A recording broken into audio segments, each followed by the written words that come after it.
आज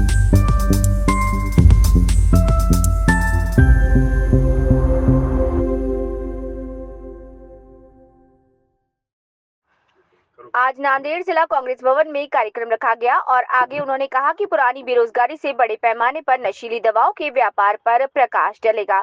महत्वाकांक्षी कार्यक्रम यंग इंडिया के बोल के 5वें संस्करण में तहत नांदेड़ युवा कांग्रेस की ओर से आज कांग्रेस पार्टी कार्यालय में आयोजित एक संवाददाता सम्मेलन में कहा गया कि आज देश जिन दो सबसे गंभीर मुद्दों का सामना कर रहा है उन पर गंभीर चिंता व्यक्त की गई।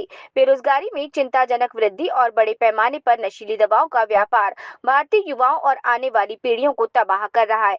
यंग इंडिया के बोल कार्यक्रम में बेरोजगारी और बड़े पैमाने पर नशीली दवाओं के व्यापार की दोहरी समस्याओं पर प्रकाश डाला गया।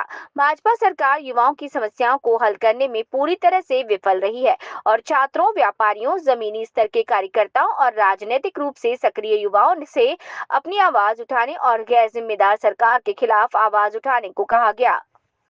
जी यांनी देशामध्ये यंग इंडिया के बोल हा 5वा सीझनचा कार्यक्रम लॉन्च केलेला आहे।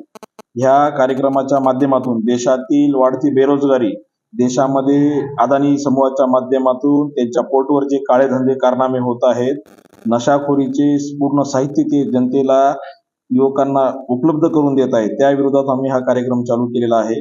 देशात वाढलेली बेरोजगारी, नशाखोरी हा सर्व आज मुद्दा असताना देशातील सर्व तपास यंत्रणा असो की सर्व एजन्सी असो की सत्ताधारी असो, हे कुठलीही कारवाई करायला तयार नाहीत। देशामध्ये वाढता धर्मवाद, जातीवाद हा यांचा एक मूळ अजेंडा यांनी राबवून देशातील लोकांना पूर्णपणे दिशाभूल करण्याचे काम केले आहे। या विरोधात आम्ही युवकांना आणि जे चांगल्या प्रकारे वक्ते आहेत ते बोलू शकतात त्यांना राष्ट्रीय स्तरापर्यंत नेऊन त्यांचे म्हणणे आम्ही राष्ट्रीय नेत्यापर्यंत या कार्यक्रमाच्या माध्यमातून मांडणार आहोत।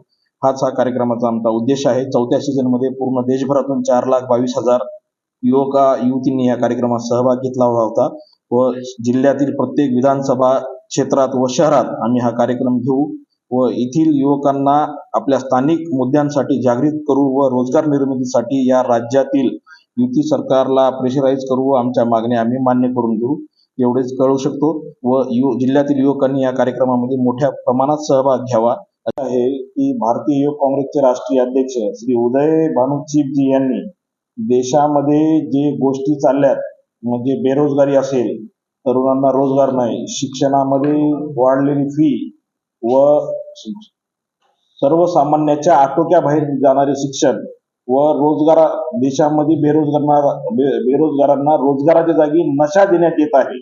जेवढे अदानीचे पोर्ट आहेत, गुजरात असो वा मुंबईच्या जवळपासचे असो, सर्वत्र नशा स्वस्त मिळते पण युवकांना रोजगार मिळत नाहीये।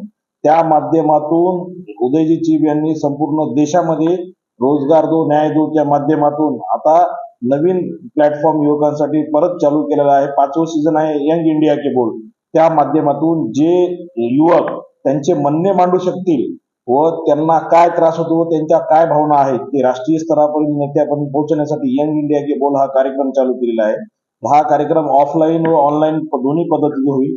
मिनिमम शब्दामध्ये आपण हा त्यांचा व्हिडिओ करून आपण त्यांच्यापर्यंत पोहोचू शकतो। विथ IYC ॲपच्या माध्यमातून हे काम सर्व चालेल व त्याच्यामध्ये आपण हा व्हिडिओ अपलोड करू शकतो। देशामध्ये आपल्याला आजची परिस्थिती ही कोणाला न कळण्या इतपत नाहीये। ह्या सर्व घटना व राज्यात, देशात यांनी चालवलेला बोगसपणा, यांच्या माध्यमातून यांनी केलेले घोटाळे, एवढं करून देखील यांनी EVM सारख्या माध्यमातून परत राज्यामध्ये सत्तेमध्ये येऊन बसले व ह्याच माध्यमातून राज्यात व केंद्रात पण यांनी हेच 2-3 राज्यामध्ये धोरण केलं व भाजप परत सत्तेमध्ये बसला, आमचं असं म्हणणं आहे। ह्याच्यासाठीच आम्ही यंग इंडिया के बोल या कार्यक्रमाच्या माध्यमातून विद्यार्थ्यांचे, बेरोजगार युवकांचे म्हणणे आम्हाला राष्ट्रीय स्तरापर्यंत पोहोचण्यासाठी सांगितलेले आहे। त्यांना आम्ही प्रोत्साहित करण्यासाठी नांदेड जिल्हा व शहर या दोन्ही भागामध्ये हा कार्यक्रम सर्व महाविद्यालय स्तरांवर तर स्पर्धा परीक्षा केंद्रावरती आम्ही हा चालवणार आहोत।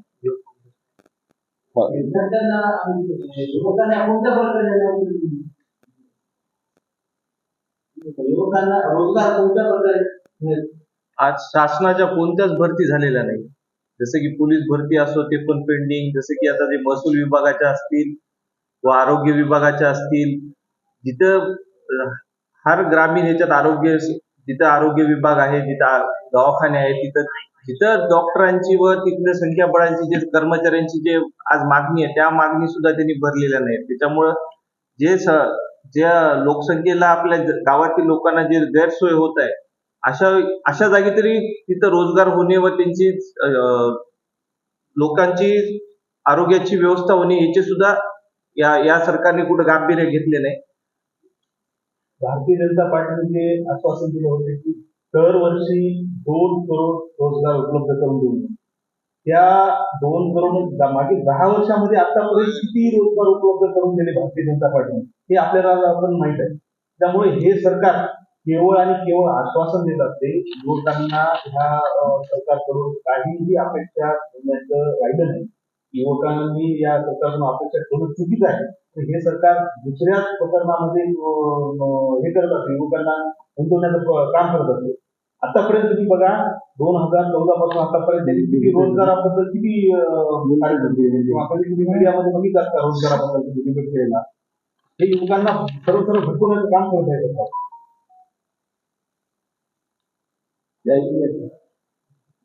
आता उपमुख्यमंत्री काय म्हणले? जाणून केलाय तर हा नवीन. मग त्यांचा उद्देश तेच आहे ना, युवा पिढी शिकली नाही पाहिजे. सर्वसामान्य माणूस आपल्या रोजंदारी जीवनामध्ये आपलं अन्न कसं मिळवेल याच्यामध्ये व्यस्त राहिला पाहिजे. यांनी राज्यामध्ये